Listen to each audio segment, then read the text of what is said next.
there always seems to be that one show that everyone watches during their childhood and looks back on fondly afterwards. For me, it wasn't Drake and Josh, or Zoe 101, or iCarly, or Victorious. While I did watch all these nostalgic masterpieces that seemingly no one likes, they don't compare to resonate with me more so than Star Wars: The Clone Wars. You see, when I was younger, my mom was particularly strict when it came to what I watched or consumed media-wise.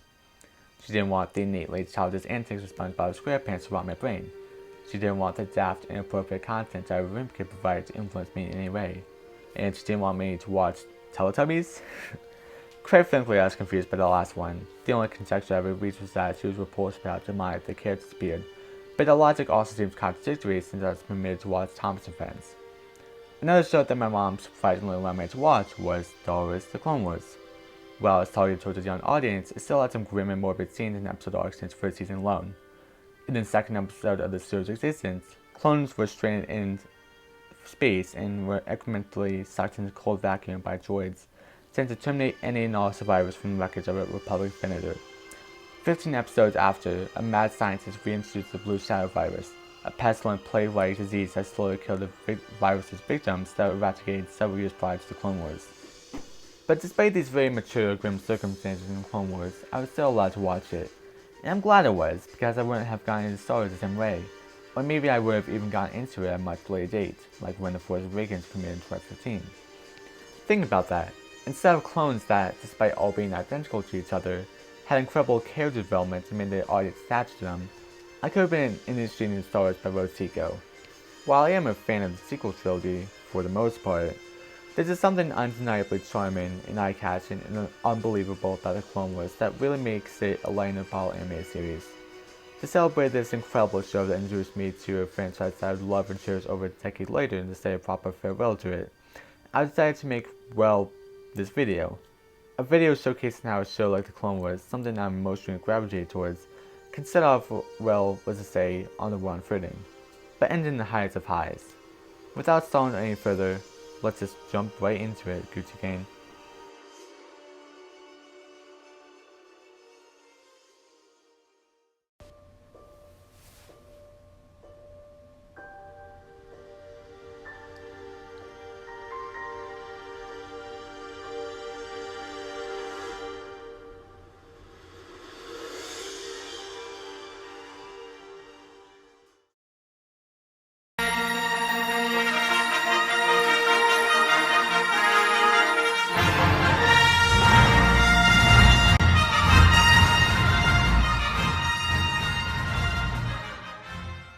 This isn't just a bad movie, which it is, it's a cynical marketing gimmick. Ahsoka, for example, who I couldn't stand back then, is clearly in there for kids. Release, it received mediocre reviews, and it currently holds the franchise's lowest critic scores and nearly lowest user scores across IMDb, Rotten Tomatoes, and Metacritic. In the late summer of 2008, Lucasfilms released the Star Wars: The Clone Wars movie. It was meant to be a predecessor to the TV show that was set to air later that year on the 8th of October 2008. The Clone Wars film, as stated by George Lucas himself several times during interviews, was not intended to be produced as a widespread theatrical release, rather a set of several episodes for the imminent series on Cartoon Network. And when you watch the movie and realize that there's a bunch of high-octane fight sequences inserted every 20 minutes or so, and how clunky the movie was in general, it becomes apparent that it was not supposed to be set up the way that it was. Having a very meager budget of only $8.5 million USD, it was essentially guaranteed to be lucrative for the company. And it was, making an estimated $68 million USD. While that is underwhelming for an average Star Wars movie, this was not a typical Star Wars movie for obvious reasons. It was animated, it was not even supposed to be released in theaters, and it did not receive much traction for how last minute the decision to adapt a couple of episodes into a movie was. Just like the prequels and the eventual coinciding TV series, the movie was targeted towards a young audience. As a substitute for Jar Jar as our lighthearted comedic character, we got Yoda the Hutt, the son of Jabba the Hutt, who would play as the MacGuffin in the movie. Just like Jar Jar, he wasn't particularly seen as an appealing character, mainly because of the revolving joke concerning how constipated Yoda got during his kidnapping. Due to his problems keeping his shit together, and I mean literally due to his problems keeping his shit together, the newly introduced Ahsoka Tano would dub him Stinky. Oh, Stinky. Poop! Poopies! Likewise, critics and the audience alike were not keen on Ahsoka as well. The new apprentice of Anakin Skywalker would be seen as a Mary Sue for managing to defend herself from an adapted mercenary, or a terrible character because of how young the character was and how childish her humor was. But as we know now, she would become one of the most beloved characters of Clone Wars. However, in the year 2020, people are also sick of Ahsoka for a different reason, and that is because of how overutilized she has become, appearing in almost the entirety of Clone Wars, being integral to Star Wars Rebels because of her mentoring role to the main protagonist, and then surviving what should have been a fatal encounter with Darth Vader because of time travel, and is supposed to appear in the Mandalorian TV show. Whether that role is significant or not at this time is unknown, but the fact that she has appeared in so much content in the past decade is exhausting. Heck, she even appeared in Star Wars The Rise of Skywalker as a Force projection to Rey. After the Clone Wars movie bombed, the show seemed to be a massive improvement. Sure, it had difficulty finding its footing during its first 2 seasons, but when it got going, it went going.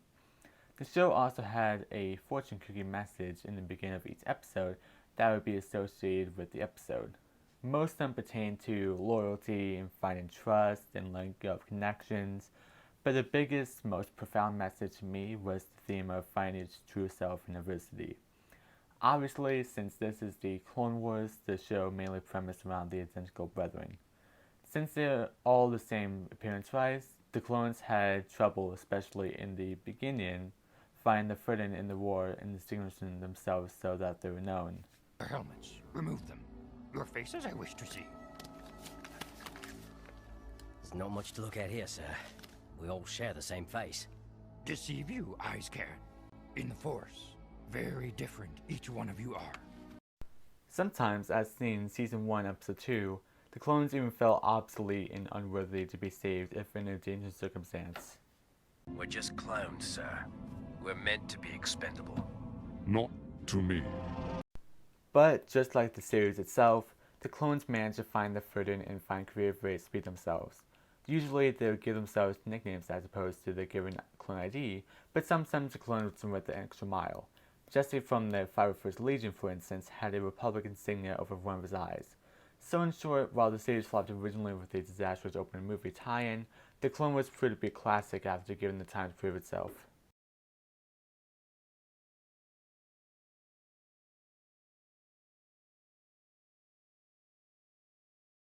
After the disaster of the Clone Wars about 2 months prior, the official Clone Wars TV series formally launched on Cartoon Network on the 8th of October 2008.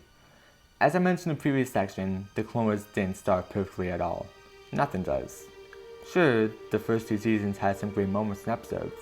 The sacrifice heavy in the 5th episode, Rookies, the cave scene in the show's pilot where Yoda proves to the clones that he's strength on the surface of Todaya, so there's much more to them than their identical sets of armor and the fact that they all share Janobot DNA.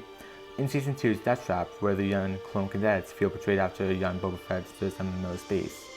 These selected episodes are also amazing because they're all used to humanize and diversify the clones. Yes, they only existed for the purpose of being blindly used by Darth Sidious in order to enact his massive plan to eliminate all the Jedi, but it's because of this that they learned through the 3-year duration of the Clone Wars that they can adapt to real world and learn human traits and behaviors. They learn love, they learn sorrow, they learn loyalty.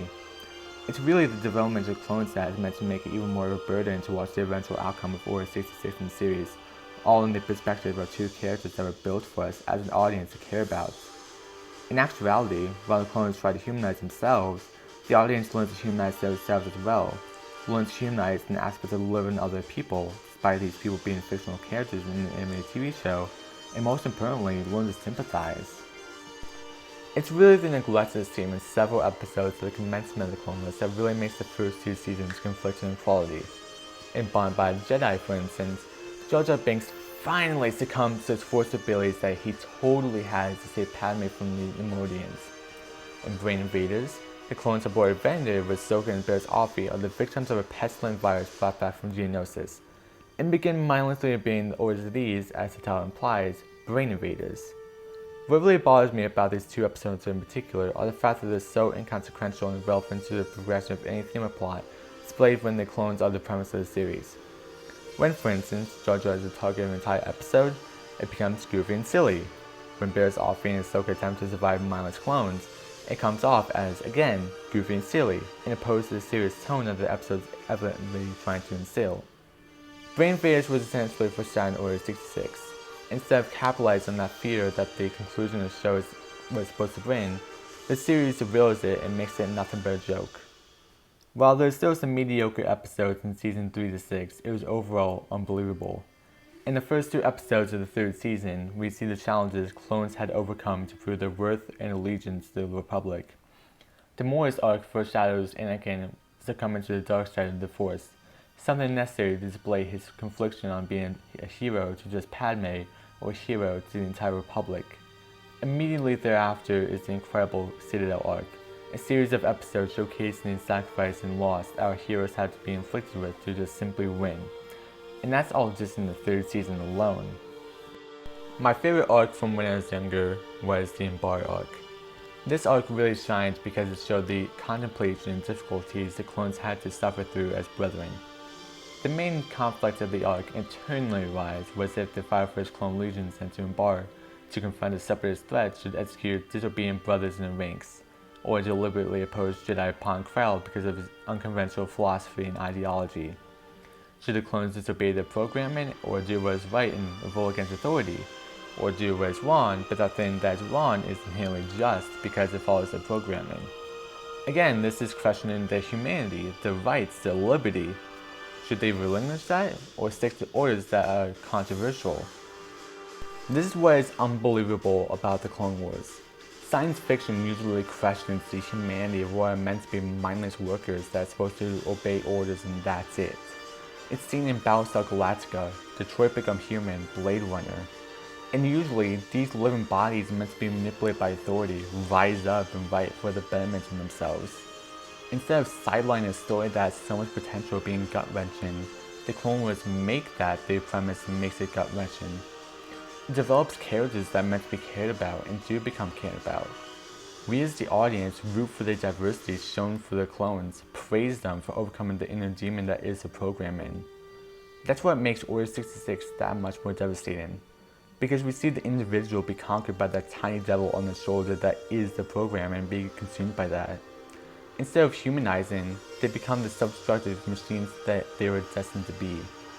Dave Filoni and company never served back for a satisfactory, but only the best out of making us experience those emotions of loss and defeat. And that is what makes the Clone Wars seasons 3 to 6 especially unbelievable.